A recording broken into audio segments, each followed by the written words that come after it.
এখন আমার হৃদয়ে হয়। গুরু কোন অংশে লোভ নয়, গুরু কবু দেহধারী নয়, অনন্ত অসীম অক্ষয় অব্যয়।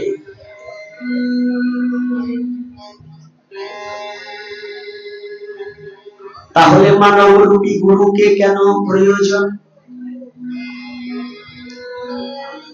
নদী থেকে জল আনতে হলে যেমন একটা পাত্রের প্রয়োজন,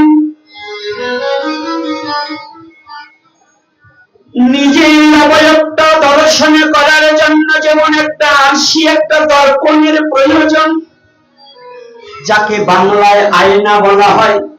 আয়নার সম্মুখে না গেলে যেমন নিজেকে দেখা যায় না, ওই পরম গুরুকে জানতে হলে, চিনতে হলে, ভাবতে হলে, দেখতে হলে, বুঝতে হলে একজন দেহধারী গুরুর মধ্য দিয়ে পরম গুরুকে জানিতে বুঝতে হয়।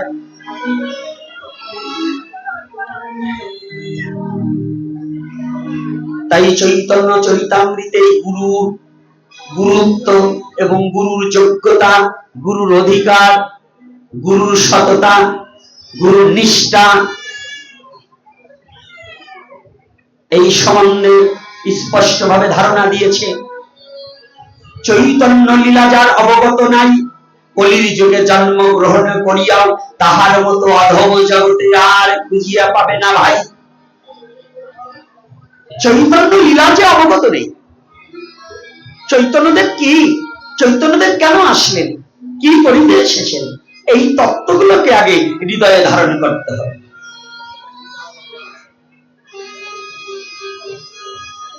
আজকে সেই শ্রীমান মহাপ্রভু লীলাচলের পথে একদিন হরিনাম সংকীর্তনের পিতা, সংকীর্তন রতয়িতা, আদরি সম্ভাবা কনকাবগত কপি রতয়িতা,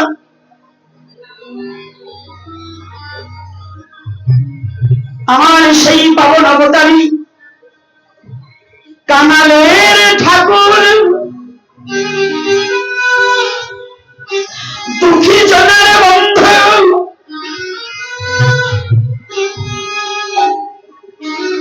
অভাবীর অভাব পূরণকারী গৌর হরি,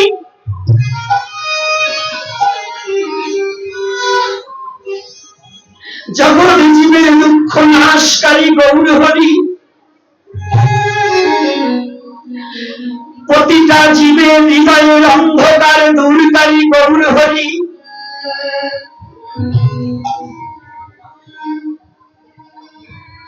প্রতিটা জীবের হৃদয়ের অন্ধকার নাশ করবার নিমিত্তে যে গৌর হরি গোলকের ধান নিয়ে ভূলোকে এসে অবতীর্ণ হয়েছিলেন, অবতার নয়, অবতরী নয়, অবতীর্ণ হয়ে পৃথিবীর মাঝে প্রকাশ পেয়েছিলেন। হরি বল হরি বল। আমার গৌর হরি একদিন হরি নাম সংকীর্তন করিতে করিতে সুরধনীর পার দিয়ে, সুরধনী গঙ্গার পার দিয়ে সঙ্গ পাঙ্গ সঙ্গে করি হরি নাম করিতে করিতে রওনা দিয়েছে। এই বাবা, এটা কিন্তু কোনো খাবারের আসর নয়, কোন বাচ্চাকে এখানে খাবার কিনে এনে দেবেন না।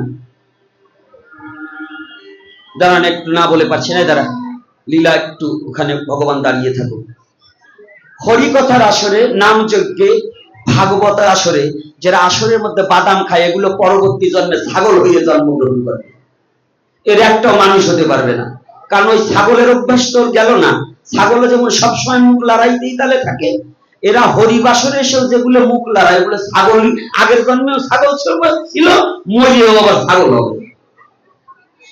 এই জন্য সাবধান, ভাগবতী আসরে এবং হরি নামে নামযজ্ঞের আসরে কোনোদিনও কোনো খাবার নিয়ে বসবেন না, এবং আপনার বাচ্চাকেও খাওয়াবেন না, আপনি নিজেও খাবার খাবেন না, যদি মনুষ্য কুলে থাকতে চান।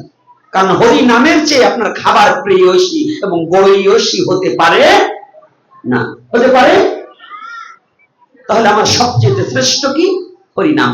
সেই নামের আসরে বসে কোনো খাবার যেন না খাওয়ায়। বাদাম চুলবেন, এটা পার্ক নয়। আমাদের হিন্দু নরনারীগণ পার্ক মনে করে ভাগবতী আসরকে, পার্ক মনে করে, এবং এই পার্ক মনে করে নামযজ্ঞের আসরকে। ওরা বাদাম ছোলে আর দুটো করে মুখে দেয়। সাবধান, চরণ ধরে পরিমাণ আজকে বলে গেলাম, কোনো পাঠক বলবে না। এই পাঠকরা বলে না ভয়তে, আমার কোনো ভয় নেই। পাঠকরা বলে না কেন জানেন? ওই সুখদেব বাবা বলবে না, যদি আগামী বছর তার না নেয়। আবার যদি সুখদেব বাবা বললে আপনি তার সাথে ঝগড়া করেন, এই জন্য উনি আর বলবে না। আর আমার আনেন আনেন না আনেন না আনেন, সত্য কথা বলে যাবে। যেদিন জালো কাঠি না আসছি, পেট চলেনি, আমার গৌর চালায়নি, এই শ্রীগুরুর সঙ্গের ভক্ত যখন আমাকে আনেনি, আমার গৌর হরি আমাকে চালায়নি, তাহলে মিথ্যা বলবো কেন? সত্য যেটা সেটা বলে যাব, আমার গৌর আমাকে চালাবে। আমি কারো অধীন নয়, আমার গৌরের অধীন। আমি কারো অধীন নয়, আমার গৌরের অধীন। এজন্য সত্যকে কখনো লুকানো যাবে। এজন্য চরণ ধরে পরিমাণা কোন ভাগবতী আসরে এবং কোন হরিনাম যজ্ঞে গিয়ে, ধর্মীয় অনুষ্ঠানে গিয়ে, অনুষ্ঠান সমাপন না হওয়া পর্যন্ত এই আসরটাকে পার্ক তৈরি করবেন না। যাক, এখানে বিশ্রাম রেখে দিলাম আর না বলিলাম। এইবার আমার মহাপ্রভু সুরধনির পারে হরিনাম করিতে করিতে রওনা করে। ভালো রাখবেন, আমি সারাদিন এদিক ওদিক আলোচনা করবো, আবার ওই জায়গায় আসবো, কিন্তু আপনাদের শ্রোতাদেরও একটু খেয়াল রাখতে হবে কি কথাটা কি চলছে, গৌর কি বলাচ্ছে।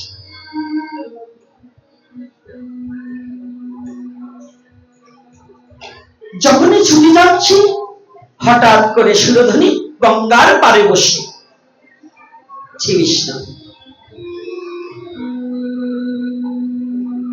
এই গঙ্গার পারে বসে বসে এক ভক্ত একখানা শ্রীমদ ভগবদ গীতা অধ্যয়ন করছে।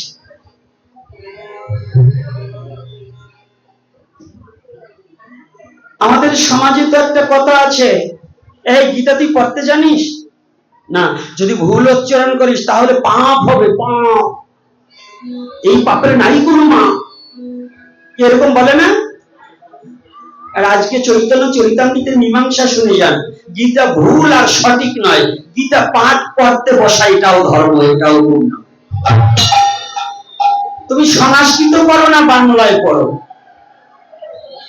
সংস্কৃতর দরকার নেই। আমি সেই ধর্মে জন্মগ্রহণ করেছি যে ধর্মের ভগবান ইংলিশ, বাংলা, ইংরেজি, তেলেগু, ফার্সি, উর্দু সব ভাষা জানে, সব ভাষা বোঝে।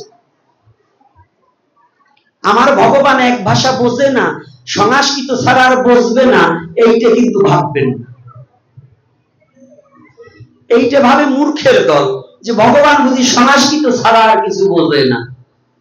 এখন যারা সৌদি আরবে জন্মগ্রহণ করেছে তাদের মাতৃভাষা আরবিতে, তাদের আক্ষরিক জ্ঞান আরবিতে। হিন্দুরাও কিন্তু দেশের কলেজ ভার্সিটিতে আরবি পড়ে না? হিন্দুরা কি পড়ে? কথা বলে না। সৌদিতে কি পড়ে? আরবি পড়ে না? তো আরবিতে গীতা প্রকাশ হয়েছে, এটা জানেন?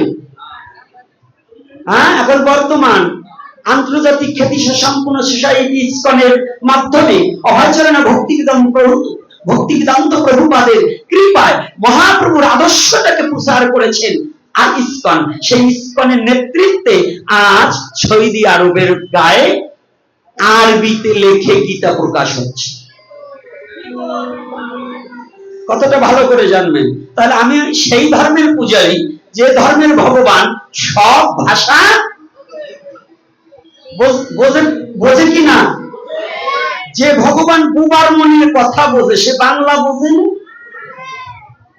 তাই ওই যেটা বলছে যে বাংলায় গীতা পাঠ করলে গীতা পাঠ হবে না, সংস্কৃতিতে পাঠ করতে হবে, ওর মতো গাধার কিছু আছে জগতে যে ও ভগবানের তত্ত্ব সম্বন্ধে কি বুঝলো, ভগবানের মহিমা কি বুঝলো, যে ভগবান সব পারে এইটাই তো বুঝলো না, তাহলে ভগবানের কি জানলো, কি ছিল?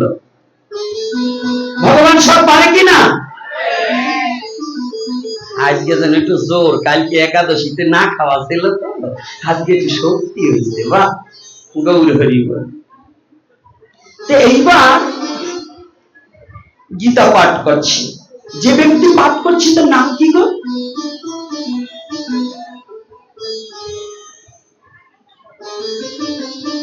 জানা আছে তো?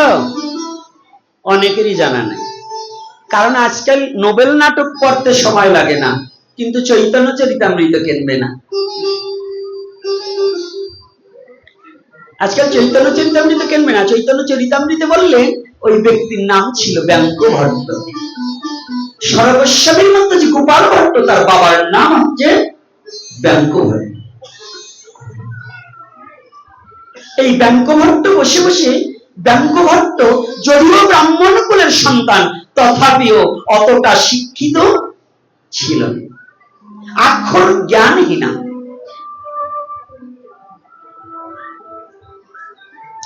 আক্ষরিক কোনো জ্ঞান নেই। এই পৃষ্ঠা উল্টাচ্ছে আর আবল তাবল বলে যাচ্ছে। গীতার একটা শ্লোক উচ্চারণ হচ্ছে না। হঠাৎ করে মহাপ্রভুর কিছু পার্শ্বদ, সবাই তো আর ভালো নয়। আর এই যে আমার সাথে আমি, আপনারা ভালো, কিন্তু আমি তো ভালো নই, আমার মনে তো দুষ্ট বুদ্ধি থাকে। তো একজন মহাপ্রভু হেঁটে যাচ্ছে, কিন্তু এই ব্যঙ্ক ভট্ট প্রভুর দিকে একবারও তাকায়নি। প্রভু যে হেঁটে যাচ্ছে তাকায়নি। প্রভুর কিছু সহচারীদের একটু জিজ্ঞাসা জেগেছে, আরে যাকে যুগী পাই না যোগ সাধনী, যার চরণ ব্রহ্মা পাই না ব্রহ্ম জ্ঞানে, সেই মহাপ্রভু হেঁটে চলছে, ওকে দেখছি না? ওরে তুষার,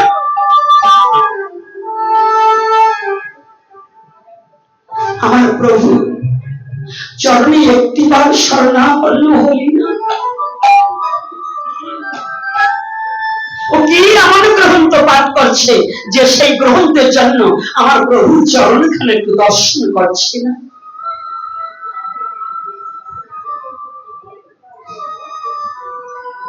ছুটে যাওয়ার সাথে সাথে দেখতে পান পৃষ্ঠা উল্টাচ্ছে, আর হাবল তাবল একটা শুদ্ধ শ্লোক হচ্ছে না।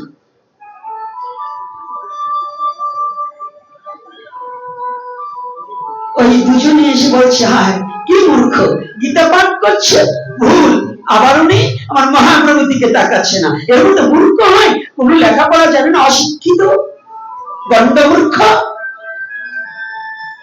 কিন্তু ভগবান সব সইতে পারে। ভগবান বললেন, আমার পক্ষে পদাঘাত করলে তা আমি সইতে পারি, কিন্তু আমার ভক্তকে নিন্দা করলে তা আমি কোনোদিন সইতে পারি না।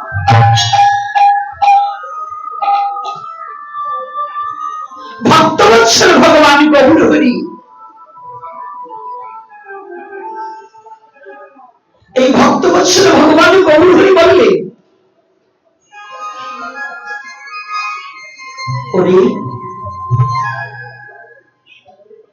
বিশ্ব জগতে আমার ভক্ত যেজন, সে কোনদিন মূর্খ থাকে না।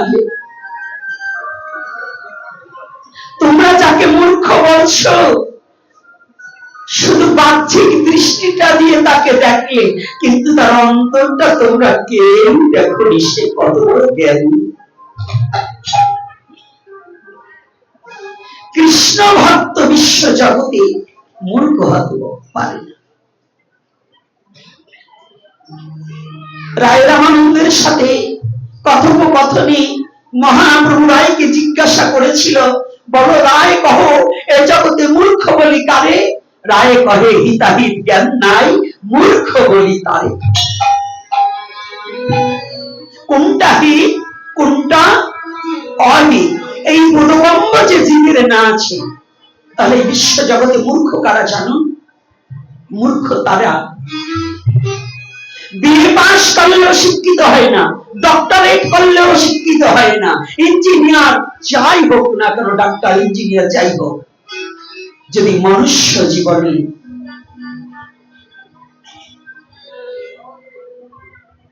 ওই মানুষ যদি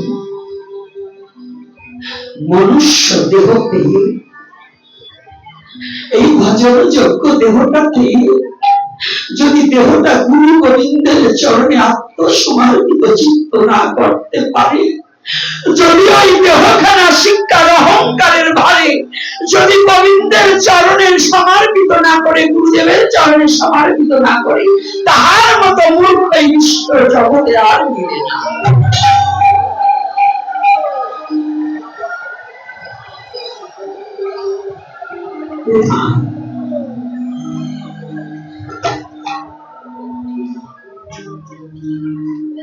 হিত কাহাকে বলে গো? হিত মানে ভালো। ভালো কি? একজন আমাকে 10টা টাকা দিল, একজন আমাকে 2 লক্ষ টাকা দিল, তাতে কি আমার হিত করে দিল? না।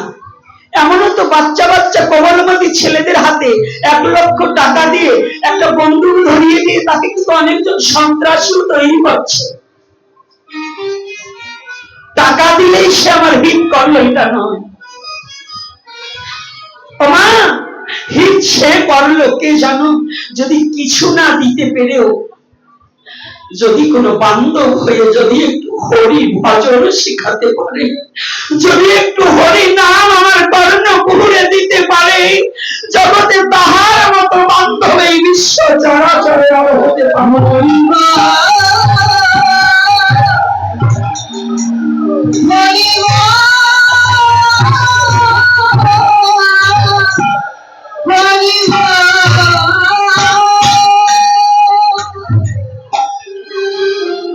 পুত্র হলে দুঃখ যায়, শাস্ত্রের লিখন। কোন পুত্র? পৃথিবীতে যে পুত্র ডাক্তার হয়েছে, ইঞ্জিনিয়ার হয়েছে, এমপি মন্ত্রী হয়েছে, সেও সঠিক সৎপুত্র নয়। যদি মৃত্যুর সময় ওই পুত্র ওই কন্যা যদি পিতা মাতার কর্ণে একটু হরি নাম দেওয়ার মতো যোগ্যতা অর্জন না করতে পারে,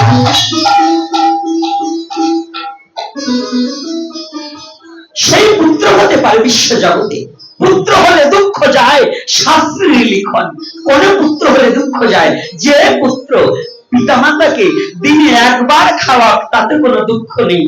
কিন্তু মৃত্যুর সময় আর কিছু না দিতে পারলেও যে পুত্র পিতা মাতাকে একটু ভগবত ভজন শিখাতে পারে, হরি নাম দিতে পারে, তার মতো আর পুত্র বিশ্ব জগতে নিয়ে না।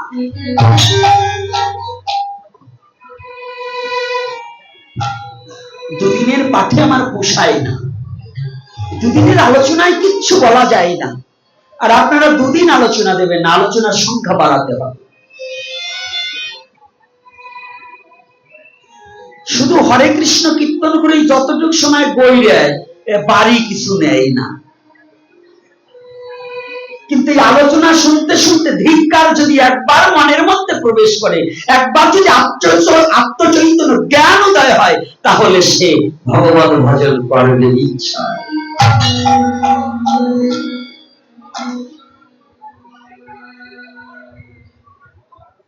আজকে ভগবান বললেন আমি সব সরিয়ে নিতে পারি, কিন্তু আমার কৃষ্ণ ভক্ত নিন্দাকারীকে আমি কখনো ক্ষমা করি না। এজন্য বৈষ্ণব বন্দনায় বলছেন, কি বলেছে? হরিস্থানে অপরাধে তলে হরিনাম, তোমার স্থানে অপরাধী নাহি কো যারা। ভগবানের চরণে অপরাধ করলে, হরি নাম করলে সে পবিত্র হয়ে যাবে, সে মুক্তি পেয়ে যাবে। কিন্তু যদি ভগবানের প্রিয় ভক্তের কাছে কেউ অপরাধ করে, সেই অপরাধ ভগবানও খণ্ডাতে পারে না। এজন্য সাবধান, সাবধানতার সহিত অপরাধ শূন্য হয়ে সদা হইবে না। অপরাধ শূন্য হয়ে সদা হইবে না। এই লীলাটা কেন টানছি, সামনে আগালেই বুঝতে পারবেন যে লীলাটার মাহাত্ম্যটা।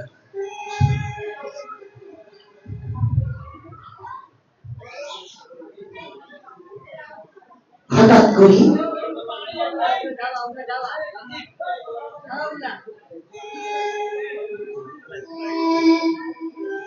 যখনই গীতা পাঠ করছে আর যখনই বলছে ওর মতো মূর্খ হয় না, মহাপ্রভুর অন্তরে লেগেছে।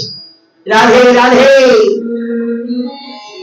মহাপ্রভুর অন্তরে দাগ কেটেছে। আমার ভক্তকে মূর্খ বললে, ভক্তকে চেহারা দেখে চেনা যায়। কি বাবা, চেহারা দেখে ভক্ত চেনা যায়? ধকধক চেহারা আছে, উপরে ঢাকা ভিতরে যদি ফাঁকা হয়, তাই তার লাভ নেই। আমার মতে সাজা সাধু এরকম সাজলে কাজ হবে না, কাজের সাধু হতে হবে আপনাদের। আমি তো সেজেছি কিন্তু সাধু হতে পারি। সাধু হওয়া বড় যোগ্যতার প্রয়োজন, বড় ভজনের প্রয়োজন, বড় সাধনার প্রয়োজন, কিন্তু সেই সাধনা, সেই যোগ্যতা, সেই প্রেম আমার মধ্যে নেই।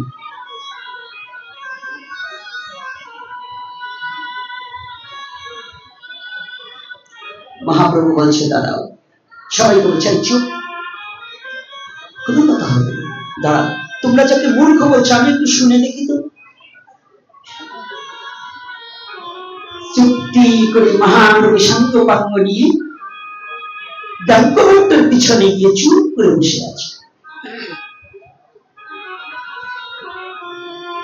দাঙ্কভট্ট দুটি চোখের জলে বক্ষ প্লাবিত করছে, ওই গীতার পৃষ্ঠা উল্টাচ্ছে আর কাঁদছে। হঠাৎ করে যখন একটু ফিরেছে দেখতে পাই মহাপ্রভু পাশে এসে বসে আছে। দাঙ্কভট্ট চুপ উঠেছে, এটি মেঘনা চাইতে যাও, প্রভু তুমি এসেছ? দয়াময়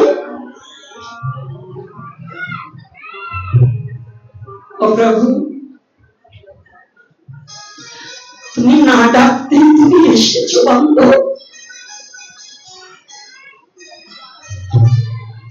দয়াল, তোমাকে তো ডাকার মতো কোন যোগ্যতা পৃথিবীতে আমার জন্ম হয়নি, তোমাকে আমি কেমন করে ডাকবো? ও গৌর হরি,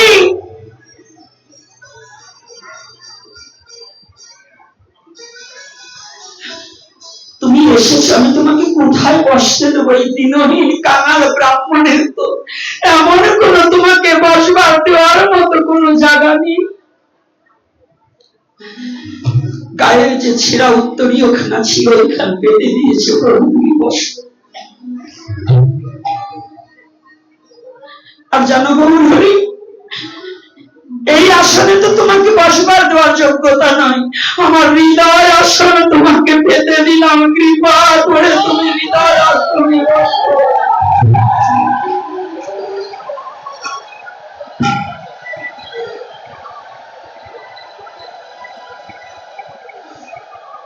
যদি তোমার কি আছে আর আমি তোমাকে কিসে বসতে দিব?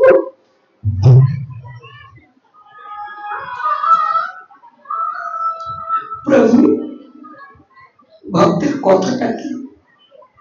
প্রভু, আমার কথা তোমার মনে পড়েছে দয়া?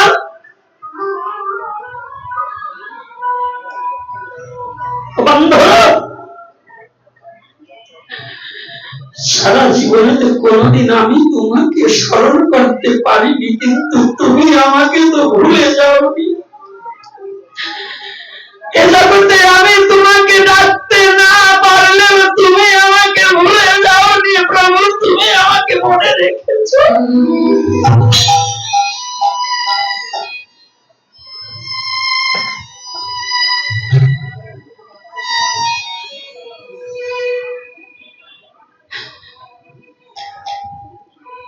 এসেছে যখন কৃপানিধি, তুমি কৃপা করতে, করুণা করতে এসেছো, করুণার সাগর। এই হতভাগা দাসের একটি প্রণাম তুমি গ্রহণ করো।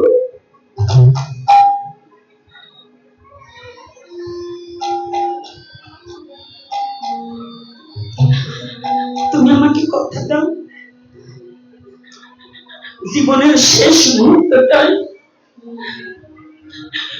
যেদিন আমার জীবনের ভব লীলা সাঙ্গ হয়ে যাবে, যেদিন আমি ভব নদীর কূলে গিয়ে দাঁড়াবো, তুমি যেদিন কান্তারি হয়ে দাঁড়াবে, তুমি কথা দাও সেদিন তুমি আমার মতো দাসকে তুমি ফেলে যাবে না। গৌর হরি, তুমি কথা দাও।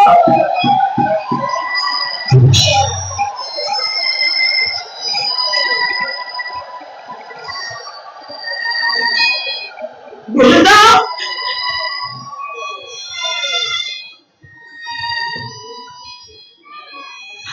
জানো, এ বিশ্ব জগতে তুমি ছাড়া যে আমার আর কোনো আপনজন নেই, তুমি করুণা করে কথা দাও।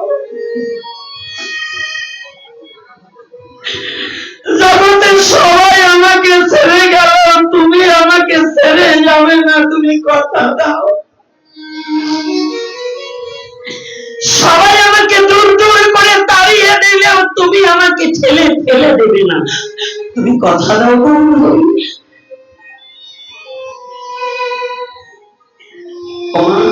ও বাবা, এই বিশ্ব জগতের সবাই স্বার্থান্বেষী, স্বার্থের জন্য আমাকে ভালোবাসে।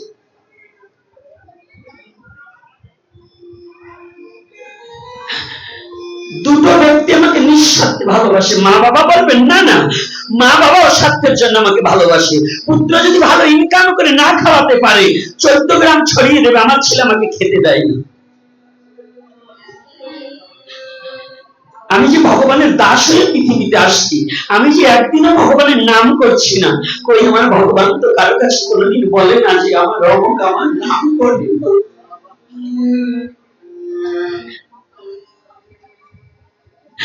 দুজন ব্যক্তি জগতে নিঃস্বার্থের ভালোবাসা দিতে পারে যদি কোনো সৎ গুরু হয়।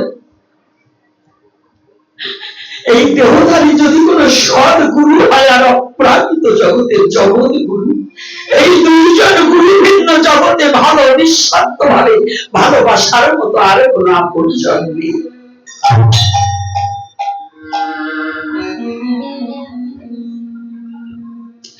সবাই স্বার্থের ভালোবাসা, অভিনয়ের ভালোবাসা।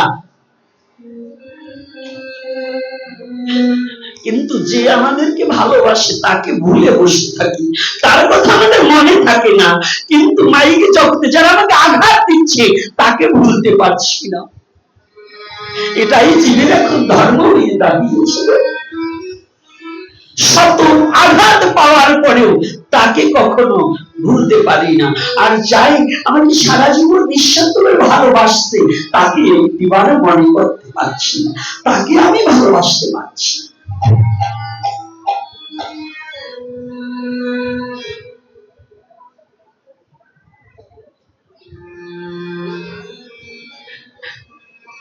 সবাই ভুলে গেলেও আপনি দেখুন, আপনার স্ত্রীও আপনাকে ভুলে যাবে, পিতা মাতা সবাই একদিন ভুলে যাবে। এই মায়ার জগতে, শুধু মায়ার জগতে অন্য বন্ধু বান্ধবের চেয়ে শুধু মা বাবা এই দুজন ব্যক্তি সন্তানকে মনে রাখে, আর ভজনের জগতে আমার অনাদিরার গোবিন্দ শুধু মনে রাখে। মায়ার জগতে মা বাবা, স্থূলের গুরু হচ্ছে পিতা মাতা, আর অপ্রাকৃত জগতে গুরু আর পরম গুরু, এই দুজন ব্যক্তি হচ্ছে আমাদের ভালোবাসার প্রকৃত মূরতি। যে মূরতি দর্শনে করিলে জীবের কুরতি নাশ হয়ে যায়, যে মূরতি দর্শনে করিলে জীবের কুরতি নাশ হয়ে যায়, সেই মূরতি দুটোই হচ্ছে গুরু আর গোবিন্দ। রাধে হরি বল, হরি বল। এই দুখানা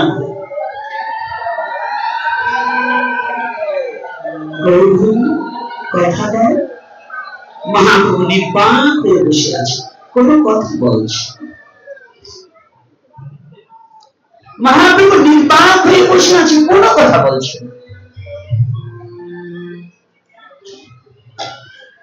কথা না বলে চুপ করে আছে। প্রভু তুমি কথা বলছো না? ব্যাংক, তোমার সাথে আমার একটা কথা আছে। তুমি কি গ্রন্থ পাঠ করছো? প্রভু আমি তো লেখাপড়ি জানি না। গীতা, শ্রীমদ ভগবত গীতা। ও শ্রীমদ ভগবত গীতা তুমি যা পড়ছো একটাও তো শ্লোক উচ্চারণ হচ্ছে না। প্রভু শ্লোক উচ্চারণ হয় কি না হয় তা তো আমি জানি না। বলছি তাহলে পাঠ করছো কেন? বলছে পাঠ করছি কেন জানুন প্রভু, আমার পরম দয়াল গুরুদেব যখন আমাকে দীক্ষা দিতে এসেছিল, গুরুদেব জানে না যে আমি অক্ষরহীন, আমি লেখাপড়া জানি না। গুরুদেব আমাকে নির্দেশ দিলেন, দান করে দীক্ষা দেওয়ার পরে নির্দেশ দিলেন, তুই আজ হতে প্রতিদিন একটু গীতা পাঠ করবি স্নান করে। ভালো করে জেনে নিন, কথাটা একটু ভালো করে আজকে বুঝে নিন। তাই বলছে সেই হতে গুরুদেব যেদিন থেকে আমাকে নির্দেশ দিয়েছে সেদিন হতে গীতা পাঠ আর আমি ছাড়িনি, আমি প্রতিদিন গীতা পাঠ করি। আচ্ছা বেশ ভালো কথা, তোমার গুরু বাক্য রক্ষা করছো, গীতা পাঠ করো, তাহলে তুমি কাঁদছো কেন? গীতা পাঠ করছো, তুমি কাঁদছো কেন? প্রভু তুমি তো সবই জানো, যে অনন্ত কোটি ব্রহ্মাণ্ডের সব জানে, তুমি কি আমার মনের কথা জানো না? তুমি কি আমার হৃদয়ের কথা বোঝো না?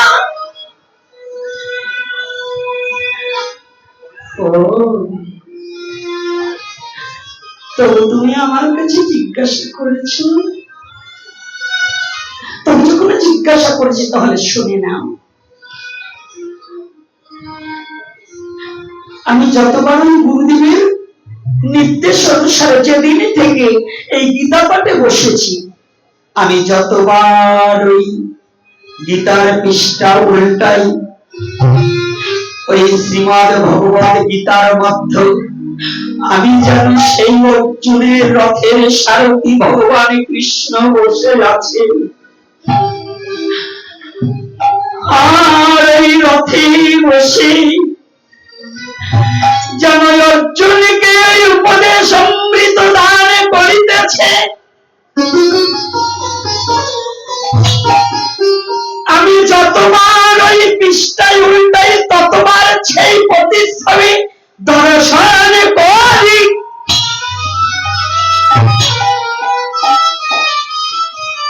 আর কি জানো,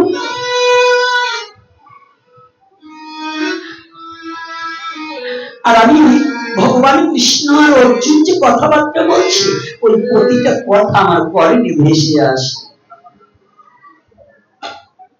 চৈতন্য চরিতামৃত কৃষ্ণ গোস্বামীকে যাবৎ পাঠ্য তাবৎ পাঙ্গ তার দর্শন, এই লাগি গীতা পাঠ না ছাড়ে এ বর্মা।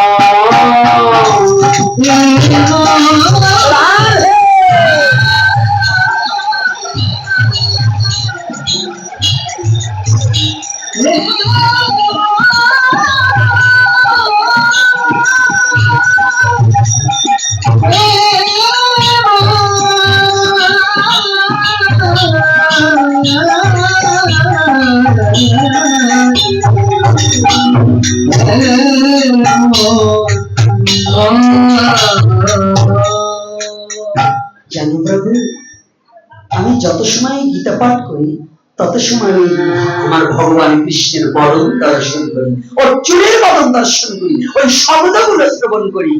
তাহলে তুমি কাঁদছো কেন? তাতে আনন্দ হওয়ার কথা।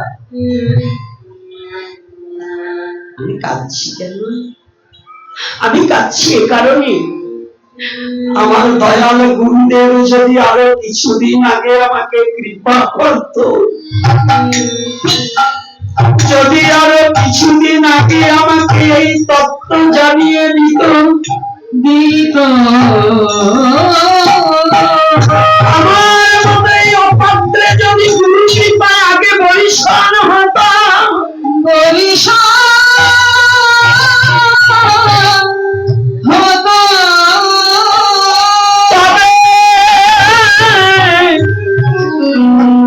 আমি কেন গুরুদেব আমাকে আরো আগে করুণা করল না?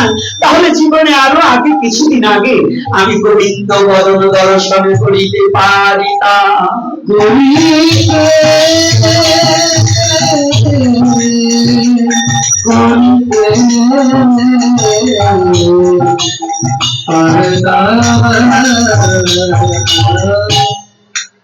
আশ্রয় কি হয়? গুরু চরণ আশ্রয় কি হয়? গুরু বাক্য প্রতিপালনে কি হয়? দীক্ষা নিলেই হবে না, দীক্ষা নিলেই হবে না, প্রতিপালন করা চাই। প্রতিটা পদে পদে প্রতিপাদন করা, এটাই ধর্ম। চৈতন্য চরিতামৃতকে আমাদের শিক্ষণীয় গুরুদেবের বাক্য পাওয়ায় আজকে গ্রন্থের মধ্যে কৃষ্ণ রূপ দর্শন হয়। তাহলে আগে প্রথম কি আশ্রয়? গুরু চরণ আশ্রয়, তারপরে ভাব আশ্রয়, তারপরে নাম আশ্রয়। রাধে। তারপরে প্রেম আশ্রয়, তারপরে রস আশ্রয়। এই জন্য বলছি প্রেমিক কবি অশ্বিনী, উড়াকান্দির একজন মথুরাচার্য, প্রেমিক কবি অশ্বিনী, তিনি বললেন হরিধনের উপরে পিতৃধন বিরাজ করে, সীতায় রাসেশ্বরী রাসবিহারী মহারাজ করে।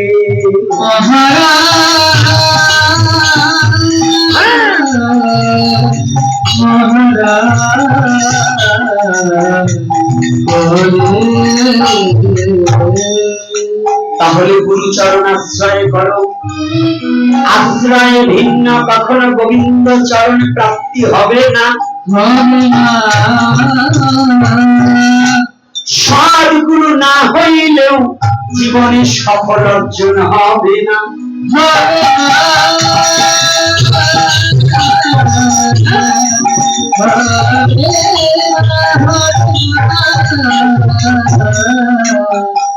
হবে না। কথা কষ্ট হচ্ছে না তো? হ্যাঁ, কষ্ট হচ্ছে নাকি? তাহলে এখানে কি বুঝলাম? গুরুদেব বলছে বাবা এটা করো না, ওটাই বেশি করে করবো, তাই তো নাকি? গুরু আর ভগবানের একটু পার্থক্য কতটুকু একটু শুনি। আজকাল আমাদের অনেক জায়গায় আছে গুরুদেবকে ভগবান, হ্যাঁ সদ্গুরু ঈশ্বর প্রাপক, প্রাপক কিন্তু ঈশ্বর নয়।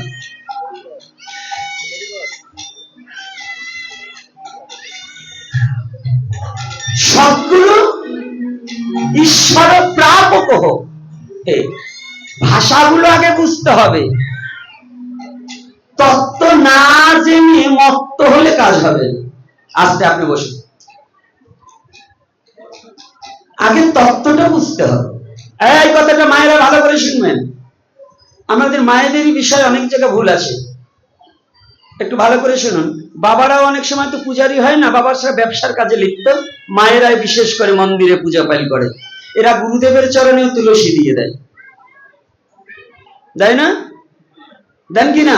অনেকে দেন না? গুরুদেবের চরণে কিন্তু তুলসী পাবে না, শাস্ত্র নিহিত, হরিভক্তি বিলাস নিহিত, মৌখিক ভাবে কোনো কথা বলা যাবে না। মৌখিক মন গড়া ধর্ম করলে কাজ হবে না। মন গড়া ওদেরই ধর্ম, ওরা খিচুড়ি খায়, গাঁদা টানে, গায়ে দুর্গন্ধ। মন গড়া ধর্ম করলে কাজ হবে না। তিনটা স্তর থাকবে অন্তত প্রতিটা। গুরুদেব আমার প্রথম স্তরে, গুরু ভিন্ন গোবিন্দকে পাওয়া যাবে না, কিন্তু গুরুই ভগবান নয়। কি করে? তিনটা স্তর করবে। প্রথম স্তরে রাধাকৃষ্ণ যুগল, দ্বিতীয় স্তরে নিতাই গৌর পঞ্চতত্ত্ব এবং অন্যান্য ভগবানের বিগ্রহ, রামচন্দ্রকেও রাখা যায়, তাতে কোনো বাধা নেই।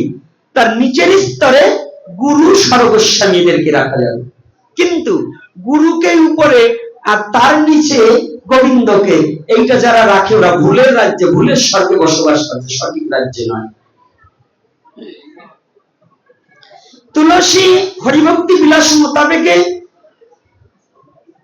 কলির যুগে তিনজন পাবে।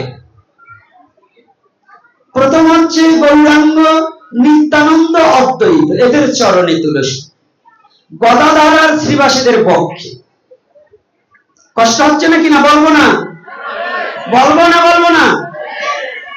হ্যাঁ, এটা কিন্তু সারা বিশ্বে ছড়িয়ে যাবে। ওই যে ভিডিও গুলো ওরা ক্যামেরা ইউটিউবাররা আসছে না, ছড়িয়ে যাবে। আজও অনেকে দেখছি, অনেক সংগঠন থেকে যার যার গুরু সরভুজ মূর্তি বাড়ি করেছে এবং গুরুদেবের বিশ্বরূপ দর্শন মূর্তি দেখাচ্ছে। আমি বুঝি না, ওরা ভাত খায় না, ধ্যান খাইয়ে মানুষ হয়েছে। মহিমায় গুরু কৃষ্ণ এক করি যান, গুরু বাক্য হৃদে সব সত্য পরিমাণ। প্রকাশ্যে গুরু আর কৃষ্ণ এক নয়, মহিমায় ধ্যানের ঘরে গুরু আর কৃষ্ণ, এটা গুরু আর শিষ্যের ব্যাপার। ধ্যানে গুরু আমার পরমারাধ্য, কিন্তু প্রকাশ্যে বললে মানা যাবে। ধ্যানের ঘরে আমার গুরুই আমার কাছে সাক্ষাৎ ভগবানের সমকক্ষ, কারণ গুরু ছাড়া তো ভগবানকে প্রাপ্তি হতে পারছি। কিন্তু প্রকাশ্যে যদি বলি আমার গুরুই কৃষ্ণ, ওই শিষ্যরা আমার কাছে ধরে আনবেন।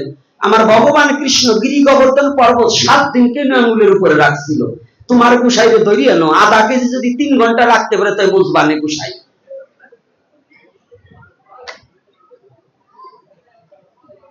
এই যারা সাক্ষাৎ কৃষ্ণ আর গুরু এক কয় মুখে যে আমার গুরুই কৃষ্ণ, ওইগুলো হইলো ওই চৈত্য গুসাই মৈত্রীয় শিষ্য। এজন্য প্রকাশ্যে কখনো গুরুকে সাক্ষাৎ কৃষ্ণ বলা যাবে না। ধ্যাননেত্রে গুরু গৌরাঙ্গ দ্বিভুজং করুণাকান্তি কিন্তু স্থানাং কল্পপাদ যুগলম, এটা ধ্যানের ব্যাপার, প্রকাশ্যে নয়, প্রকাশ্যে নয়। স্বামী স্ত্রী যেমন মিলন করা হয়, প্রকাশ্যে করলে পরে ব্যভিচারী বলা হয়। যারা প্রকাশ্যে গুরু গোবিন্দকে এক বলা হয় তাদের ব্যভিচারী বলা হয়, তারা কোনদিন সৎ পথ অবলম্বন করে না। এজন্য স্তর ভেদে ভজন, এই জন্য সখী অনুগত হয়ে ভজন করতে হবে। রাধারানীও নারী, চন্দ্রাবলীও নারী, এবং বিশাখাও নারী, তুঙ্গবিদ্যাও নারী, কিন্তু সবার স্থান রাধারানীর স্থানে ওই সবাই যেতে পারে নাই। তদ্রূপ এজন্য কেউ সাবধান। আজকে আমার গুরুকে আমি কৃষ্ণ বলবো, আপনার গুরুকে আপনি কৃষ্ণ বলবেন, ওর গুরুকে কৃষ্ণ বলবে, ওর গুরুকে কৃষ্ণ বলবেন, যদি কৃষ্ণই সব।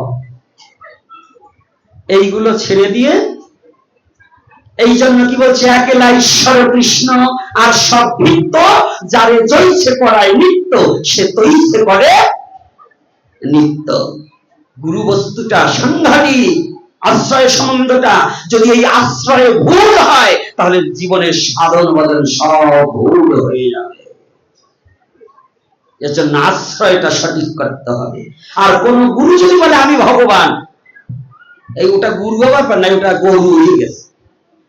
আরে গরুর তো তবু কাজ হয়, দুগ্ধটা সেবায় লাগে গোবিন্দের, গোবরটা লেপায় লাগে, পঞ্চগর্ভ তৈরি করবার পুষ্পটাও লাগে, আর আমাদের লাগবে না কিছু। এজন্য গুরু গোবিন্দ একটা জিনিস জানবেন, এই যে জগৎগুরু পরিব্রাজক, এনার যে যোগ্যতা ছিল আমার মতো পশুর সেই যোগ্যতা নেই। কেন নেই? উনি ভগবানের প্রেরিত পুরুষ। শ্রীমৎ দুর্গা প্রসন্ন পরমহংসদেব এনার একটা ছোট একটা চটি বই আমাকে একজন গিফট করেছিলেন। আর আমি ওনাকে আজ থেকে নয়, আমি শ্রীগুরু একবার বরিশালে এসেছিলাম অনেকদিন আগে, তখন এই গুসাইগিরি টিভি করি না, তখন এই কানে এই ভূতুয়া ব্যবসা শিখি নাই। তখন থেকে ওনার একটা বিগ্রহ আমি এক জায়গায় পেয়েছিলাম, কেন যেন মন থেকে ভালো লেগেছে। পরবর্তীতে এই শ্রীগুরু সংঘের একটা ভক্ত সংগঠন আছে, হচ্ছে বরগুনা, না না বরগুনা না, এটা হচ্ছে গলাচিপা। গলাচিপা আছে না একটা সংগঠন, গলাচিপা বাজারে। আমি আর ছবি খুঁজে পাই না। পরে ঠাকুরের ইচ্ছায় আমি ওই সঙ্গে একটু পাঠ করবার আসার পরে আমি বললাম, বাবা আমাকে একটু গুরুদেবের একটা বিগ্রহ দেওয়া যায়। তৎসঙ্গে ওই ভদ্রলোক বাবাটা খুব ভালো, একটা বিগ্রহ একটা চটি গ্রহণ করে দিলেন। ইনি যা জীব হিতের জন্য যে কথাবার্তা গুলো বলেছে, এর 10টা কথা যদি এই শ্রীগুরু সংঘের কোন ভক্ত প্রতিপালন করতে পারে, সে সাধারণ মানুষ থাকবে না, সেও মহাপুরুষ হয়ে যাবে। কিন্তু আমাদের মধ্যে, বাবা আবার আপনাদের বলছি না, এই জায়গার সংগঠন কেমন আমি জানি না, আমি চরণে হাত রেখে বলছি আপনাদের বলছি না, কিন্তু আমাদের সমস্যা হচ্ছে কি জানেন, এই সংগঠন তৈরি করবা দিয়ে সভাপতি, সেক্রেটারি, কোষাধ্যক্ষ, সহ কোষাধ্যক্ষ, এইগুলো নিয়ে এই অভিমান অহংকার বেজাল বাজাইয়ে গুরুদেবের বাক্য শেষে ভুলে যাই, আমার বাক্য নিয়ে দৌড়দৌড়ি করি, তখন আর গুরুদেব মনে করি না। এইটা যতদিন থাকবে ততদিন আপনি গুরুদেবের সঠিক শিষ্য না। আপনার কিচ্ছু হতে হবে না, আপনি শুধু গুরুদেবের অনুপাতে গুরু আজ্ঞা পালন করে কর্ম করে যান। আপনার উন্নত আসনে বসতে হবে না, আপনাকে গুরুদেব কৃপা করে বসিয়ে দেবে, কেউ আর নামাতে পারবে না।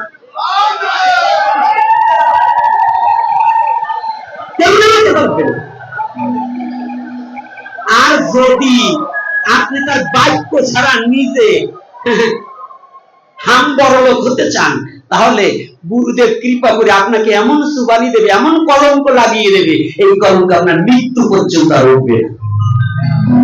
এজন্য সাবধান, গুরুচরণে আশ্রয় হয়ে ওই আশ্রিত হওয়ার পরে যেন এমন কোন কর্ম না করা হয় যে জীবনটাই কলঙ্কিত হয়ে যায়।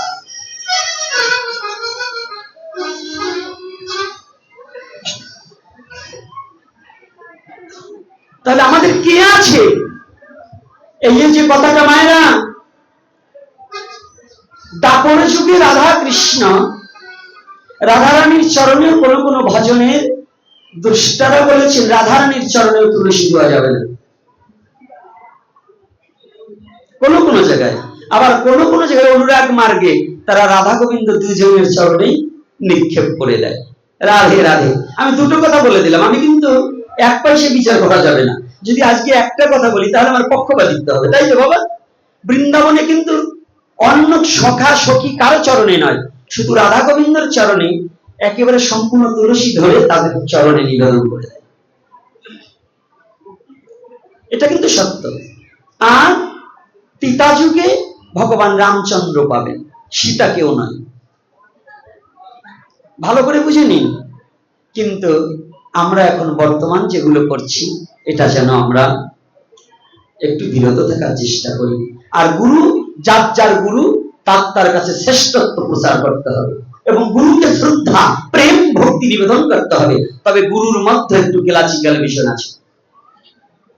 এই গুরু সম্বন্ধে দুটো কথা বলবো। সাধু বাবা কি বলেন, কি মায়েরা কি বলেন? একটু না বললে তো মনের ভোল যাবে না। যাবে? আমাদের 5 প্রকারের দীক্ষার ব্যবস্থা আছে। সনাতন ধর্মে 5 মন্ত্রে দীক্ষা হয়। শাস্ত্রীয় সিদ্ধান্ত 5টা মন্ত্র জানা আছে তো? সৌর, শাক্ত, শৈব, গানপত্য আর বিষ্ণু মন্ত্র, মানে কৃষ্ণ মন্ত্র। কয় প্রকার হলো? 5 প্রকার হলো না? তাই আদি অন্তেতে কিন্তু শৈব ভক্তই বেশি দেখা যায়। সারা পৃথিবীতে কোন ভক্ত বেশি ছিল? শৈব। কিন্তু এই শৈবরাও লাস্টে শৈব মন্ত্রে দীক্ষিত হওয়ার পরেও পুনর্বার কৃষ্ণতন্ত্রে আবার সংস্কার হয়েছে, বহু দেখা যায়। কি হলো ওখানে? কি ঝামেলা? বাবা আর অল্প একটু সময়, একটু ক্যাচ ক্যাচ করবেন না, এরপরেই আপনাদের অধমাই মুখ পোড়া হনুমানটা আপনাদের চরণ ছেড়ে চলে যাবে। আর বেশি সময় নেই, সময় অনেক হয়ে গেছে। হ্যাঁ, তারপর আজকে কথা দিয়েছি যে একটু বেশি করবো, তাই কিন্তু হিসাব অনুপাতে আজকে বেশি হয়ে গেছে। তারপরেও যে কথাটা সময় যখন পেয়েছি, আর জীবনে আপনাদের চরণ ধরি পাই বা না পাই, এরকম একটা সুন্দর পরিবেশ অনেক জায়গা হয় না। আজকে দুটো কথা বলবো। গুরু হতে হবে নিষ্ঠাচারী, ত্যাগী। গুরু যদি ভোগী হয়, গুরুতে যজ্জাতীয় ভাব, শিষ্যতে তজ্জাতীয় ভাব। গুরু কৃপাতে শিষ্য তজ্জাতীয় ভাব সঞ্চয়িত হয়ে যায়। গুরু যদি ত্যাগী না হয়, তাহলে একজন শিষ্যকে ত্যাগী করা সম্ভব না। তাহলে একজন ত্যাগী গুরুর কাছ থেকে দীক্ষা শিক্ষা গ্রহণ করা একান্ত বাধ্যতামূলক। একজন ত্যাগী গুরু খুঁজতে হবে, ত্যাগী পুরুষ। তবে ত্যাগী হলেই হবে না, ত্যাগ করিল শুধু নারী, তাতে কি হয়? ব্রহ্মচারী। আমি নারী ত্যাগ করলাম, আমার বিয়ে করলাম না, তাতেই কি ব্রহ্মচারী হয়ে গেল? আমি বিয়ে করলাম না, আবার সেবাদাসী ওই পরের বিধবা মহিলাকে আবার নিয়ে ভাগালাম, এটাই কি হবে? লয়ে নিজন ঘুচাইতে বেবিচারিত সে ব্রহ্মচারী। বিয়ে না করলেও ব্রহ্মচারী হওয়া যায় না, আবার বিয়ে করার পরেও ব্রহ্মচর্য নষ্ট হয় না যদি সেই শ্রীরূপ গোস্বামী সঠিক তত্ত্বটাকে সে অবগত করে ভজন করিতে পারে। রাগ করবেন না, এক শুধু ব্রহ্মচারী বিয়ে করে নেই বিধে আমার গান গাইয়ে দেবো তা না। সত্য যেটা সেটাকে স্বীকার করতে হবে। যে সত্যকে স্বীকার করতে পারে না ওর বাবার সঠিক সন্তানই না। সত্যকে যে স্বীকার করতে পারবে না সে তার বাবার সঠিক সন্তান হয়ে কি করে? সত্য তো সত্যই। কষ্ট পাচ্ছেন? এটার নাম সনাতন ধর্ম, আর সনাতনই সত্য। আর যে সনাতনে জন্মগ্রহণ করে সনাতনকে যে অস্বীকার করে জানবে ওর বাবার জন্ম। এই যে চিকন গাই দিলাম, এইবার বুঝি নেন, বলবা চাইছিলাম না। আমার নিয়ে এই কমিটি খুব ভয় পাইছে। ঠিক করার আগে কমিটি মনে মনে বলে উনি তাবল তাবল পাগলা মানুষ, আবার কোনটা বইলে জালো কাঠিতে আগুন ধরায়। আমার ছেলেরে বলে অন্য কোনো কেন নিজের ধর্ম ছাড়া জন্য। আপনারা কেমনে ভাবলেন আমার সনাতনে কি কম আছে? হ্যাঁ, আমার সনাতনে যা আছে পৃথিবীতে সবাইকে ধার দিতে পারি। আমার সনাতনেতে সবাই বাঁচতে পারে। আমার সনাতন কার কাছ থেকে ধার আনতে হয় না। আমি সেই ধর্মে জন্মগ্রহণ করেছি। আমার ধর্মের কথাই আমি বলি, আমি কারো ধর্মের কথা বলবো।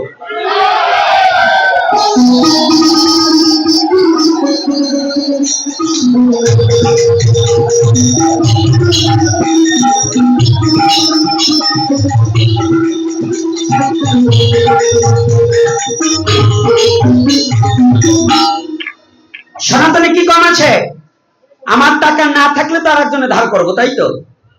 আমার চাল না থাকলে আর একজনের কাছে যাবো। যদি আমার থাকে সব, আমি আরো 50 জনকে চালাতে পারি, তাহলে আমি কার কাছে ধারে যাব? সনাতন ধর্মে যে জন্মগ্রহণ করেছো, পৃথিবীতে কোনো কারো কাছে, কোনো ধর্মের কাছে তোমার হাত পাততে হবে না। একটা শাস্ত্রের জন্য, একটা তত্ত্বের জন্য, একটা সিদ্ধান্তের জন্য। বরঞ্চ অন্য ধর্মের লোক সনাতনের ধর্মকে চর্চা করে তাদের পেটের ভাত জোগাতে হয়। কিন্তু সনাতনী যে কখন অন্য ধর্মের নিন্দা চর্চা করে তাদের ভাত জোটাতে হবে না। এজন্য সাবধান, কোন সনাতনী অন্য ধর্মের কোন নিন্দা করবে না। নিজের ধর্মটাকে গবেষণা করো, আলোচনা নয়, সমালোচনা নয়। সনাতন হচ্ছে গবেষণার ধর্ম। এটাকে গবেষণা করো, কিছু পাবে। আলোচনা সমালোচনা করলে সনাতন ধর্ম নিয়ে যারা আলোচনা সমালোচনা করেছে তারা রসাতলে দিয়েছে, আর সনাতন ধর্ম নিয়ে যারা গবেষণা করেছে তারাই জীবনে প্রতিষ্ঠিত হয়েছে, তারাই মানুষ হয়েছে।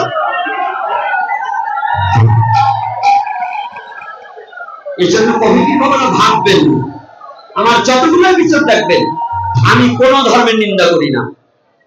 প্রতিটা ধর্মকে আমি শ্রদ্ধা করি। তবে আমাকে প্রভু যে ধর্মে পাঠিয়েছে এটা আমার কাছে শ্রেষ্ঠ ধর্ম। এজন্য কোন ধর্মের কাছে আমার হাত পাততে হবে না। এজন্য ভুলেও ভাববেন না যে গোপীনাথ অন্য ধর্মের কথা বললে আসর ক্যাপচার করবে, এটা করবে না। আমার ধর্মে আমার মহাপ্রভু অনেক দিয়েছে। তোমার মতো পণ্ডিত অনন্ত অনন্ত কালো যদি লেখাপড়া করো, তবু আমার গৌর লীলার, গৌরের পদারবিন্দে একটা নক্ষত্রের বালুকণা সম জ্ঞান তোমার অর্জন করার যোগ্যতা হবে না। এটা আমার গৌরের লীলা, প্রেমের লীলা, দয়ার লীলা, করুণার লীলা, ভাবের লীলা, রসের লীলা। এটা হচ্ছে গৌর লীলা। কষ্ট পাচ্ছেন নাকি? রাধে রাধে। হ্যাঁ, একটু একটু কষ্ট হচ্ছে মনে, বুঝি। আমি সারা লোক না। কি হয়েছে? আমার কথা হবে একটাই, পৃথিবীর এই যুবক বাবারা, প্রতিটা বাবাকে বলবো, তুমি যে ধর্মে জন্মগ্রহণ করেছো তোমার ধর্ম নিয়ে চর্চা করবে। বাইরে আর কোন ধর্ম নিয়ে চর্চা করার তোমাদের অধিকার নেই। সনাতনে তুমি এটাকে গবেষণা করো, তুমি জীবনে মানুষ হতে পারবে। আর যতদিন পর্যন্ত, তোমাকে একটা কথা বলছি, অত গ্রন্থের প্রয়োজন নাই। তুমি সনাতনের একমাত্র শ্রীমদ ভগবত গীতার উপরে গবেষণা করো, তাতেও তুমি মানুষ হয়ে যেতে পারবে। গীতায় নাই কি? গীতায় নাই কি? গীতা আছে কি নাই? গীতা জানেন তো? গীতা সাজিয়েছে কি করে বোঝেন তো? বহুত দিন আগে একটা গীতার তত্ত্ব সম্বন্ধে, গীতা পাঠ আমি বেশি করতে পারি, আমি লেখাপড়া জানি না তো মূর্খ, এটাই সাধুরা জানে। সাধুরা গ্রাজুয়েশন করালো। হ্যাঁ, এই যে পণ্ডিত, এই যে দুই পাশে দুই পণ্ডিত বসছে, এই পণ্ডিতরা আবার ভালো শ্লোক ঠোলকও জানে। মাঝে মাঝে দেখি বলে, উনি শ্লোক বলে না কেন? শ্লোক বলার তোরা বলি রাখ, আমি মূর্খ, আমি শ্লোক জানি না, আমি বাংলা যা জানি তাই খাই যা। এখন কথা হচ্ছে এই পণ্ডিতকে জ্বালা, এই যে পণ্ডিতরা এইখানে তো ভালো মিটি মিটি আসে, গাড়ির ভিতর নিয়ে আমারে কিন্তু ঠাসে, বুঝলেন নাই? এরা আবার গাড়ির ভিতর নিয়ে বলবে, আপনার সামনে কিছু বলবে না। হ্যাঁ, এটা কেন? তাই যে যারা পণ্ডিত গুলো, আপনারা ভালো গীতা বোঝেন, আমি এবার বুঝি না। এই গীতার তবু আমার না বোঝার কারণে একটু যতটুকু গুরু কৃপায়, গুরুদেব করুণা করিয়া যতটুকু জাগিয়ে দিচ্ছে সেটা বলছি। এর আগে বলেছিলাম যে সনাতন ধর্মের গীতা বুঝতে হলে কয়েক 100 বার জন্ম নিতে হয়। এক জন্মে কখনো কয়েক 100 বার বললে ভুল হবে, কয়েক লক্ষ বার জন্ম নিতে হবে গীতা তত্ত্ব বুঝতে হলে। যদি বলো কেন, আচ্ছা বলেন তো, সনাতন ধর্মের এত গ্রন্থ, এই শ্রেষ্ঠ গ্রন্থ শ্রীমদ ভগবত গীতা, এই গীতার সর্বপ্রথম অন্ধটাকে দিয়ে শুরু করলো কেন? আপনারা যাত্রা পথে এইখান থেকে ঢাকা যাবেন, ঢাকা যাওয়ার সময় যদি একেবারে ঘরের বাইরে শুনে একটা ল্যাংড়া কানা পোড়া দেখেন, মনটা খারাপ হয়ে যাবে, যাইতেছি ভালো কাজে এই ল্যাংড়াটা দেখে যাবো, যাত্রাটা অশুভ হয়ে গেল। কি ভাবেন না? অনেকে ভাবে কিনা? ওরে সনাতন ধর্মের কুসংস্কার রে, যদি ঘরের বাইরে নাপিত দেখে কয় অযাত্রা আজকে নাপিত। এইগুলো যারা বলে মনে হয় কানের নিচে 3টে করে থাপড় বাস। মানুষ দেখলে তোর অযাত্রা, এই ধর্ম কোন জায়গায় শিখছি? সেই ওরে নাপিত বানাইছে কে? এই নাপিত বানাইছে কে? আমরা না? এই জায়গায় নাপিত আর নাচতে নি স্যার, আমি মানুষই দেখি। এই জায়গাতে কয়টা বসা আছে না, সব কয়টা নাপিত আর নাচতে নি, এই গুসাইও নাচ। এর কারণ কি জানেন? গুসাই বাবা সত্যি কথা বলবেন, ওরা ক্ষৌর কার্য করে দেখে তাদের নাপিত বলা হয়, তাই না? কি বাবা, আপনাদের চুলদারি কামায় দেখে তোদের নাপিত বলেন। গুসাই বাবা সব দিন কি সেলুনে যান, আপনি নিজে ক্ষৌর কার্য করেন না? হাতে তালি দেয়, আপনারা নিজেরা করেন না? হ্যাঁ হ্যাঁ হ্যাঁ, কায়দা আছে গো। আপনারা নিজেরা যদি নিজের দাড়ি ফেলেন, তো সেই সময় আপনি নাপিত না? আপনি যদি নাপিত না, আপনার বহু তো নাপতেই। তো এই জায়গাতে কয়টা আছে? একটাও মাপ নাই, খালি আমি বাদে, কারণ আমার আর ছাতা তোলা নাই এক। তবে আমি নাপিতের বাবা। এই একটু রসিকতা না করলে তো হয় না, কারণ ওই ছেলেগুলো তো আবার রসের জন্য আসে। কিছু কিছু ছেলে আছে গোসাই বাবু মাঝে মাঝে গল্প বলে ইয়ে শুনবার যাই, তো ওদেরও তো একটু এই জন্যই রসিকতার ফলে মূল তত্ত্বটা দেব কর্ণমূলে ঢেলে। অর্থাৎ আমাদের সনাতন ধর্মে কাউকে হিংসা করা, নাপিত দেখলে যাত্রা নষ্ট হবে, দুপা দেখলে চুপা নষ্ট হবে, এ সমস্ত নাই। এ সমস্ত সব কুসংস্কার ভাই। মানুষের মতো শ্রীহরি আছে বর্তমান, মানুষের পূজা করবে, তাতে যাবে না তোমার কোন সম্মান। যান এখানে রেখে ঢুকি একটু ভিতরে। তাহলে ন্যাংরা কানা দেখলে যদি যাত্রা শুভ হয়, তাই শ্রীমদ ভগবত গীতার প্রথম শ্লোক কেন অন্ধকারে হয়? এই যে জ্ঞানী পণ্ডিতরা যারা এখানে আছেন, বাবারা, জ্ঞানী গুণী সাধু সমাজ, আপনাদের কাছে প্রশ্ন, তাহলে গীতা এই অন্ধকারে দিয়ে শুরু করলো কেন? যদি এতই অপবিত্র হবে, অন্ধ তো ভালো জিনিস না, ওর চোখ নাই। প্রথম শ্লোকে গীতার কি? ধর্মক্ষেত্র কুরুক্ষেত্র সমবেতা মামকা পঞ্চবচন কিংকুপ্ত সঞ্জয়। কার কাছে জিজ্ঞাসা করছে? সঞ্জয়ের কাছে জিজ্ঞাসা করছে।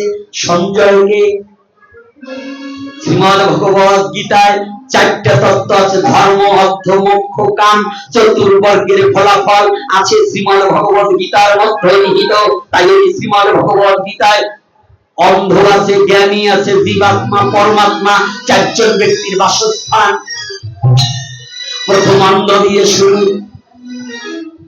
অন্ধকার যদি তোমার না যায়, তাহলে তোমার জ্ঞান আসবে না। তাই তুমি গীতা পাঠ করলে তোমার সমস্ত অন্ধকার তো নাশ হবে। তাই ধৃতরাষ্ট্র অন্ধকে দিয়ে প্রথম শুরু করেছে যে এই জন্ম অন্ধকে দিয়ে, হে জগৎজীব তোমরা জানিও এই গীতার মধ্যে আমার জ্ঞান নিহিত আছে, যে জ্ঞান তুমি আস্বাদন করিলে তোমার আর অজ্ঞানতা হবে না।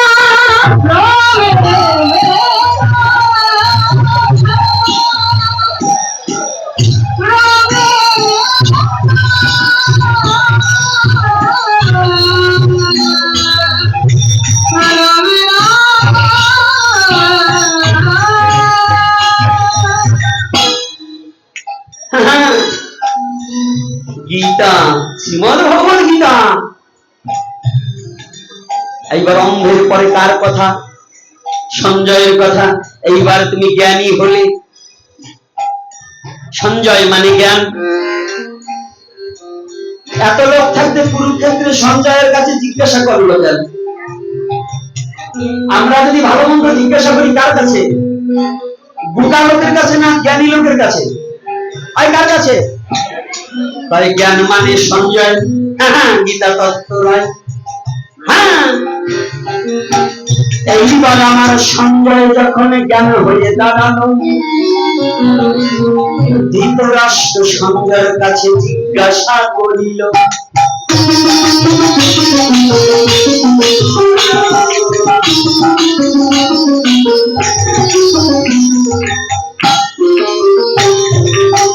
মানুষ যখন জ্ঞানী হয় তখন নিজের স্বরূপ জানে। নিজের স্বরূপ জানতে পারলে ঈশ্বর তত্ত্ব মানে।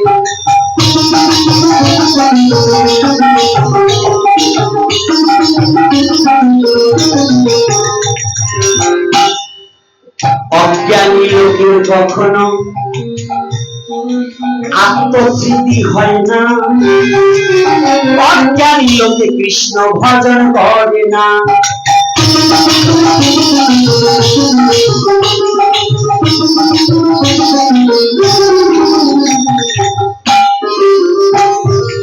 বোঝা যাচ্ছে তো? কথাগুলো বোঝা যায়? তাহলে এইবার জ্ঞান, জ্ঞান যখন সঞ্চয় হলো, হ্যাঁ, জ্ঞান যখন সঞ্চয় হলো, এই কথাটা বলি অর্জুন রূপে জীবাত্মা তখন দাঁড়ালো হাত তুলে।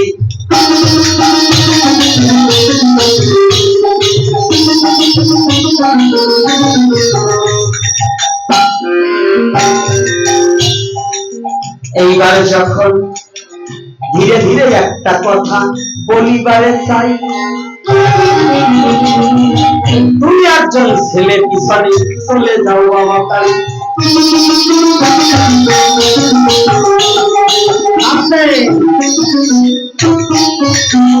আকর্ষণ রাখি, উঠলে পরে পাবে না। কেন স্যার আমরা এইবার ঔষধ খাওয়ার নিয়ম বলবো, উঠে গেলে পাবে না।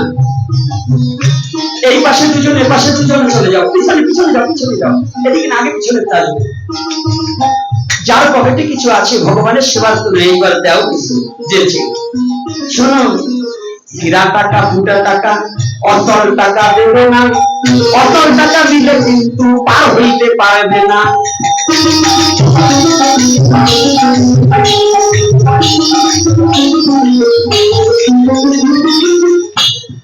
অনেকে কিন্তু দক্ষিণের টাকা বিরাট চলে না, ওই চালাবার পায়। সাবধান, ওই যে চালালে কিন্তু ভগবানকে বলে দেবো আমি, মধ্যে নদীতে নিয়ে নৌকো ডুবাই দেবে। হীরা টাকা দেবে। তাই বা শুনুন, জীবাত্মা অর্জুন হলেন শাস্ত্রে তাহার স্বরূপ তত্ত্ব জানলে পরে নাই গো তাহার ভয়।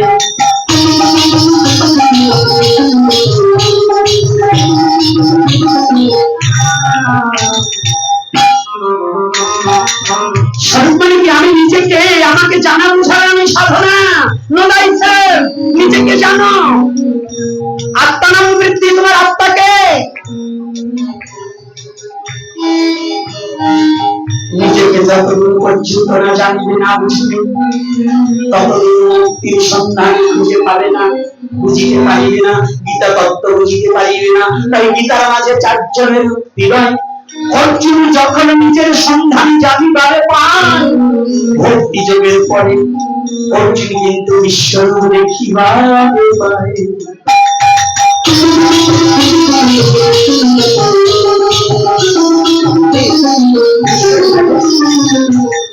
এইবার অর্জুন যখন বলিলেন আমি কিছু নাই, তুমি সর্ব সর্বাময়, এইবার কিন্তু জীবাত্মা পরমাত্মা মিলন হয়ে যায়।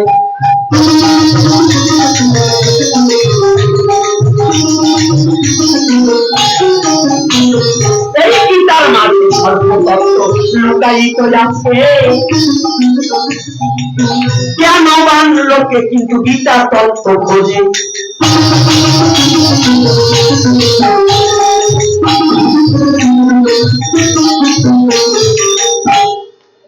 এইবার গীতা তত্ত্ব, তাহলে গীতার উপরে একটা গান গেয়ে নেই, তারপরে আবার আলোচনায় ফিরে আসবো ভাই।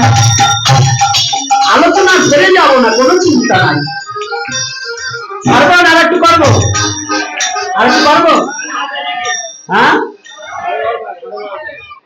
12:30 মানে ওটা আমার 12টা বাজাই দেওয়ার ইচ্ছা। তবে আজকে নৃত্য হবে, ওটা যাই বলুন হরিনামে নৃত্য। এইবার কি আজকে গীতার গান সকলে করতালি দিন। গীতা মাই কি জয়, বলো জয়ের ধ্বনি করো। গীতা মাই কি জয়, ভগবান গীতা মাই কি জয়, বলো জয়ের ধ্বনি করো। গীতা মাই কি জয়, বলো জয়ের ধ্বনি করো। বলি ঘরে ঘরে গীতা রেখে গীতা পূজা করো। ঘরে ঘরে গীতা রেখে গীতা পূজা করো। ঘরে ঘরে গীতা রেখে গীতা পূজা করো। ঘরে ঘরে গীতা রেখে গীতা পূজা করো। গীতা মাই কি জয়, বলো জয়ের ধ্বনি করো। গীতা মাই কি জয়, বলো জয়ের ধ্বনি করো। মাই কি জয়, বলো জয়ের ধ্বনি করো। গীতা ব্রহ্মা গীতা বিষ্ণু গীতা মহেশ্বর।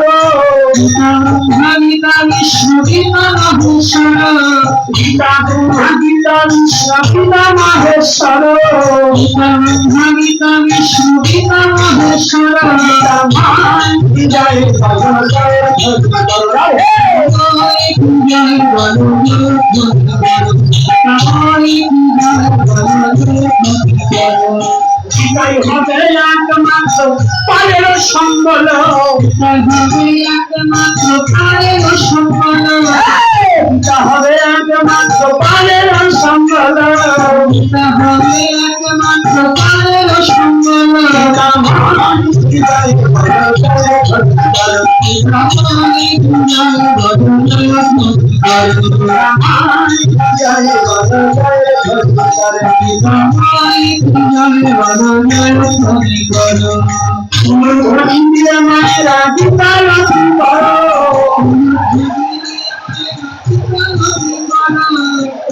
ধ্বনি দিয়ে মায়েরা গীতা রচি করো। ধ্বনি দিয়ে মায়েরা গীতা রচি করো। গীতা মাই কি জয়, বলো জয়ের ধ্বনি করো। গীতা মাই কি জয়, বলো জয়ের ধ্বনি করো। গীতা মাই কি জয়, বলো জয়ের ধ্বনি করো। আর ঘরে ঘরে গীতা রেখে গীতা পূজা করো। ঘরে ঘরে গীতা রেখে গীতা পূজা করো। ঘরে ঘরে গীতা রেখে গীতা পূজা করো। ঘরে ঘরে গীতা রেখে গীতা পূজা করো। গীতা মাই কি জয়, বলো জয়ের ধ্বনি করো। মাই কি জয়, বলো জয়ের ধ্বনি করো। মাই কি জয়, বলো জয়ের ধ্বনি করো। এই সনাতন ধর্মের শ্রীমদ্ ভগবত গীতায় চেতন অধ্যয়ন করে নয়,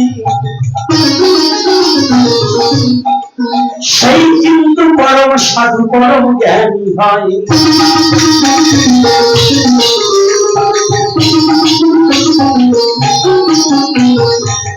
গীতা তত্ত্বের মাঝে আছে ভক্তি জ্ঞানে মিশ্রিত। এই কারণে ভক্ত যারা গীতায় হয় প্রভাবিত।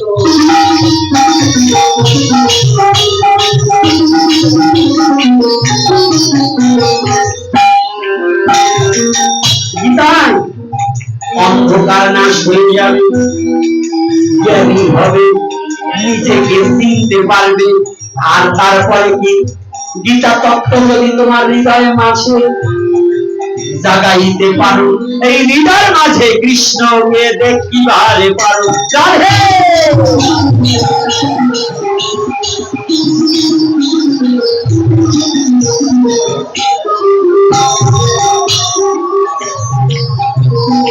এই হৃদয়ের মাঝে কৃষ্ণকে দেখতে পাবে, এটা সনাতন ধর্মের কথা, এটা শ্রীমদ্ ভগবদ গীতার কথা। ভগবানকে দেখতে তুমি বৃন্দাবনে যাও, হৃদয়ের মাঝে থাকতে কৃষ্ণ তারে না দেখতে পাও।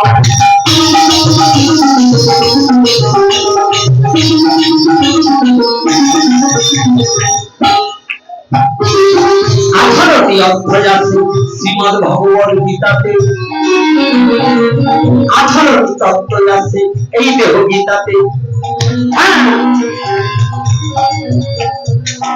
এই যে 18টি মোকাম তত্ত্ব সবার জানা, 18টি অধ্যায় কিন্তু দেহ গীতায় হয়। রাধে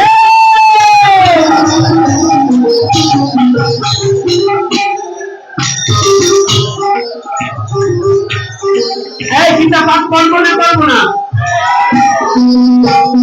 গীতা পাঠ করবো, মনে থাকবে? মেয়ের ছেলের মোবাইল কিনে দিলাম,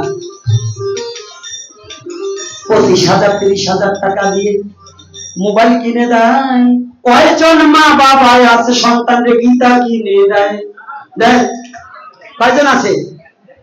আজকে আমি চরণ ধরে সবারে জানাই, কি জানাবো বলো? প্রত্যেকের ছেলে মেয়েকে একটা গীতা দেওয়া চাই। দেবো তো? রাধে রাধে দেবো কিনা দেবো না? কারা কারা সন্তানকে গীতা কিনে দিবেন একটু হাত তুলুন। রাধে রাধে। অনেকে হাত তোলেনি। ওই যে আমার পন্ডিত আবার একটু চিকন মায়ের দেখায় মোবাইলের মধ্যেও গীতা কিনে গীতা পাওয়া যায়। মোবাইলে গীতা থাকলে ওরা দেখে না রে বাবা, ওই কাগজের গীতা স্পর্শ করলেও লাভ কিন্তু হয়। মোবাইলে একটা চাপলে আর এক জায়গায় যাবে, তখন কি হবে উপায়? এই জন্য মোবাইল গীতা বন্ধ রেখে কাগজের গীতা ধরো। সদ্গুরু চরণার্থিত হয়ে মরার মতো মরো, তোমরা মরার মতো মরো।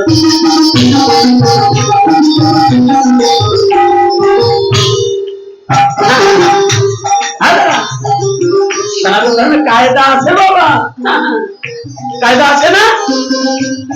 গীতার মতো রস নাই, আছে কিনা? তাহলে গীতা তত্ত্ব পড়লে নিজেকে জানা যায়, নিজেকে বোঝা যায়, নিজেকে চেনা যায়, নিজেকে দেখা যায়। এই দর্পণখানার নামই হচ্ছে গীতা। আর ওই গীতাকে জানা বোঝার নামে যে ভক্তির প্রয়োজন হয়, সেই ভক্তি কিন্তু এই ভাগবতেই হয়।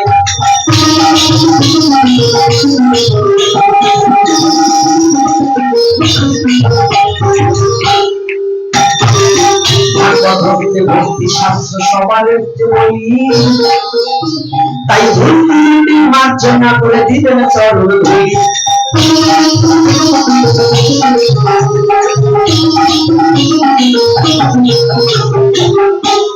চৈতন্য চরিতামৃত সাধক তত্ত্ব হয়, ওই তত্ত্ব জানলে পরে নাই তোমার ভয়।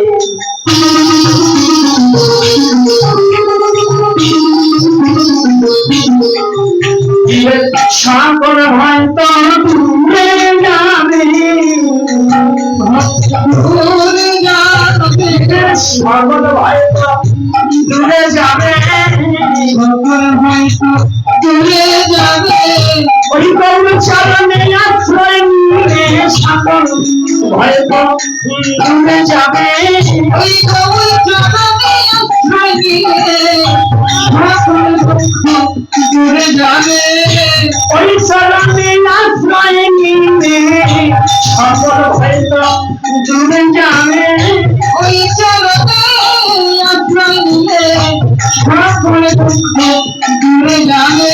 ওই অভয় চরণে আশ্রয় নিয়ে সকল হয়তো দূরে যাবে।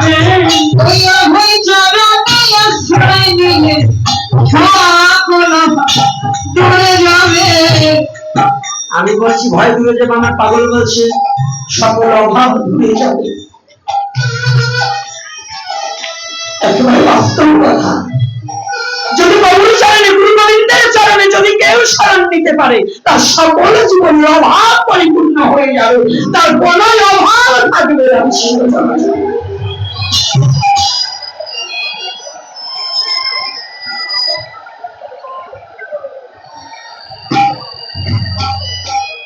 নারদকে ভগবানের কাছে জিজ্ঞাসা করেছিলেন, ও ভগবান, তোমার পুজো করতে কি প্রয়োজন হয়? জগতে তোমার পুজো করতে কি প্রয়োজন হয়?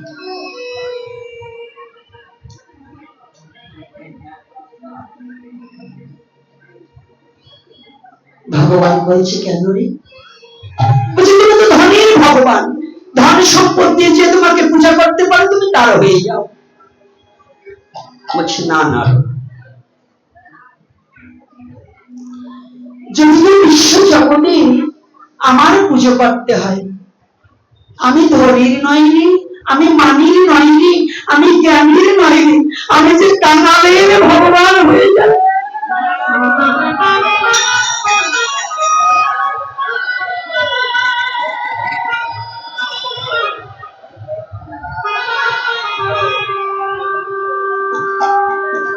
না না ভগবান, তুমি কৃপা করে বলে দাও তোমার পুজোতে কি লাগে। ও তাই? নারদ, যদি কারো ষোড়শ পূজারী পুজো না করতে পারে, ওই যে বৃক্ষ দেখেছ না, তুলসী বৃক্ষ, অন্য কোনো বৃক্ষ নয়, ওই তুলসী বৃক্ষের দুটো পাতা চয়ন করে এলি। যদি কোনো ভক্তজন, যদি কোনো রসিকজন, যদি কোনো ভাবনজন, যদি কোনো রসিকাগণ তুলসী পাতা চয়ন করে এলি,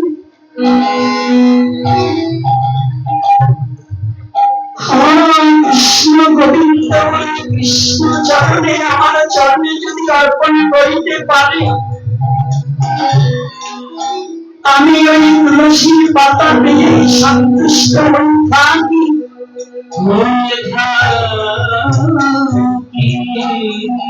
নারদ চালাক ভক্ত তো, চতুর ভক্ত। নারদ বলছে, যদি মনে করো কোনো বৃক্ষে তুলসী না থাকে, ও যদি কোনো বৃক্ষে তুলসী না থাকে, তাই ও না না, যদি কোনো তুলসী বৃক্ষে পাতা না থাকে,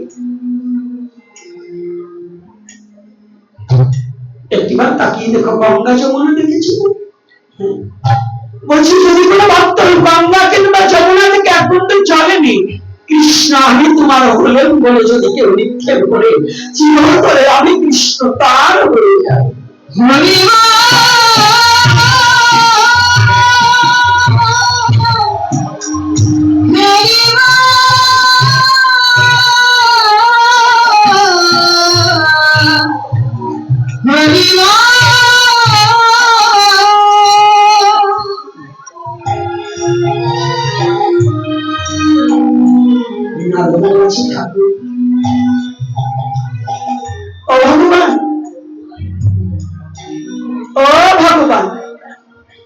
যদি সমস্ত গঙ্গা যমুনা অঞ্চলে শুকিয়ে যায়,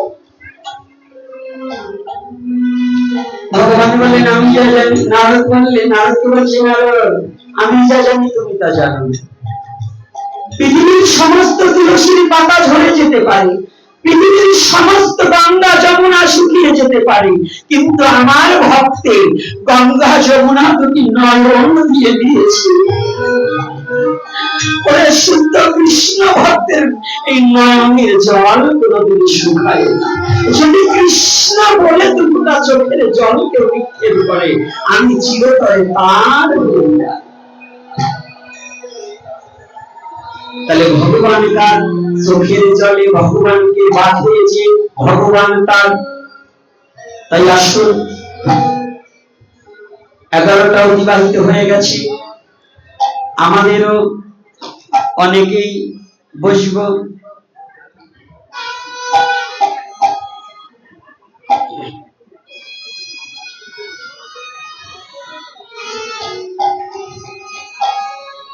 আস্তে আস্তে ধীরে ধীরে আপনাদের কাছে বলি, এখনই কিন্তু ধীরে নেব এই কৃষ্ণ কথার বলি। এখনই কিন্তু কৃষ্ণ কথা বিশ্রাম দিতে চান। এর চেয়েও হয়তো যদি আবার কোনদিন দেখা মেলে, সেদিন বেশি বেশি কৃষ্ণ কথা বলিবারে চাই, নাকি? আর আজকের বচন ভঙ্গিতে, কথাবার্তায়, এই দুদিনের আলোচনায় যদি কোনো ভক্তজনের হৃদয়ে ব্যথা পেয়ে থাকে, মায়েদের অনেক ধমকি দিয়েছি, অনেক কটু কথা বলেছি, নিজের সন্তান রূপে, বাবারাও নিজ সন্তান রূপে ক্ষমা সুন্দর দৃষ্টিতে দেখে আপনাদের চরণে একটি হতভাগা দাসকে স্থানে রেখেছি। আর আজকের মতে এখানে হরিকথা বিশ্রাম রেখে আমার নিজের লেখা একটা গান গাবো, তারপরে আমার এই ছেলেটা আপনাদের আরো গান গাবে, শোনাবে। তবে এইবার আমাদের একটু জায়গা করে দিতে হবে। জায়গাটা মানে কি জানেন? ওই যে মায়েরা এই বক্সের